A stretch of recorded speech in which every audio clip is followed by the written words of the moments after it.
오늘 잠언 묵상 97번째 시간입니다. 오늘은 자기 영혼을 사랑하는 지혜로운 사람이란 제목으로 말씀을 나누겠습니다. 잠언 19장 8절 말씀입니다. 지혜를 얻는 자는 자기 영혼을 사랑하고 명철을 지키는 자는 복을 얻느니라. 여기서 말하는 영혼은 그 사람의 생명이며 존재의 중심을 의미합니다. 지혜를 얻는 사람은 자기 영혼을 사랑합니다. 그러면 지혜는 어떻게 얻습니까? 잠언 19장 20절입니다. 너는 권고를 들으며 훈계를 받으라. 그리하면 내가 필경은 지혜롭게 되리라. 지혜를 얻으려면 권고를 듣고 훈계를 받아야 합니다. 이 과정 없이 지혜를 얻을 수 없습니다.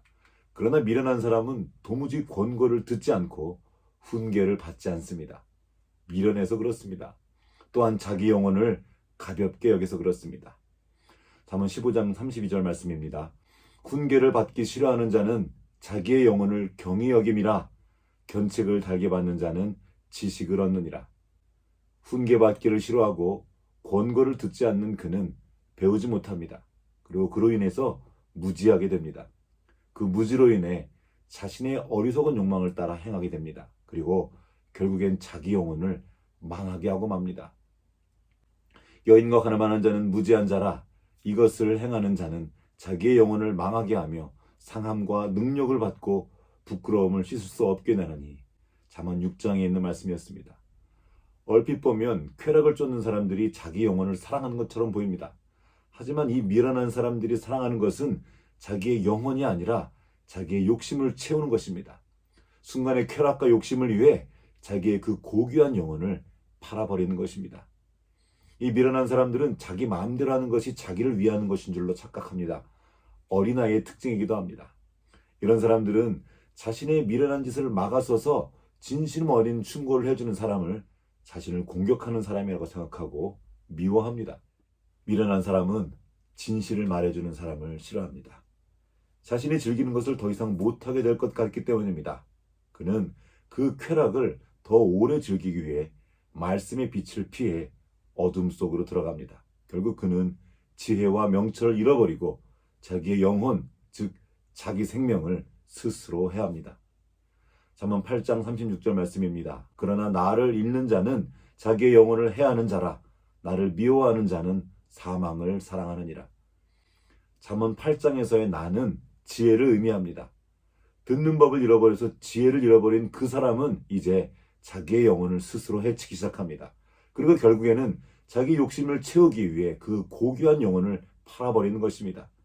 그렇게 자기의 존재의 이유인 자신의 생명의 진실을 포기하고 쾌락을 따라 자기 아닌 삶을 살아가게 됩니다. 괴테의 파우스트에는 자기가 원하는 것을 얻고자 악마에게 자신의 영혼을 팔아버린 사람의 이야기가 나옵니다.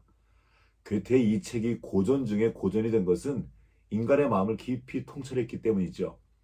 지금도 수많은 사람들이 자기의 욕심을 채우기 위해서 자기의 그 고귀한 영혼을 팔아넘기고 있습니다. 하루 종일 핸드폰과 SNS를 들여다보면서 희죽거리고 있고 게임과 유튜브 먹방에 자기의 귀한 생명을 쏟아붓습니다. 그리고 온갖 종류의 중독과 돈, 명예, 권력 같은 허망한 유혹에 빠져서 스스로 자신의 영혼을 해치고 있습니다. 그러나 지혜로운 사람은 자기의 영혼을 사랑합니다. 자기의 영혼을 사랑하기에 영혼의 양식인 계명을 지키고 그렇게 자신의 영혼을 사망으로부터 지켜냅니다. 잠언 19장 16절 말씀입니다. 계명을 지키는 자는 자기의 영혼을 지키거니와 자기의 행실을 삼가지 아니하는 자는 죽으리라. 자기 영혼을 사랑하는 사람은 함부로 살지 않습니다. 자기 영혼의 고귀함과 생명의 소중함을 알기 때문이죠. 그래서 그는 품격 있는 말과 행동을 하며 고귀하고 가치 있는 일에 자신의 생명을 쏟아붓고 자기에게 주어진 생명과도 같은 그 시간을 지혜롭게 잘 사용합니다. 하나님 주신 그 고귀한 영혼을 가볍게 여기지 말고 자기 영혼을 사랑하십시오. 주님의 말씀의 빛 가운데 거하며 자기 영혼을 지키고 자기 행실을 삼가 말씀을 따라 행하십시오. 그때 비로소 주님 주신 지혜와 명철을 따라 자기 자신과 이웃을 바라보고 주님께서 당신의 인생 가운데 담아주신 놀라운 은혜와 축복을 더 깊이 경험하게 될 것입니다.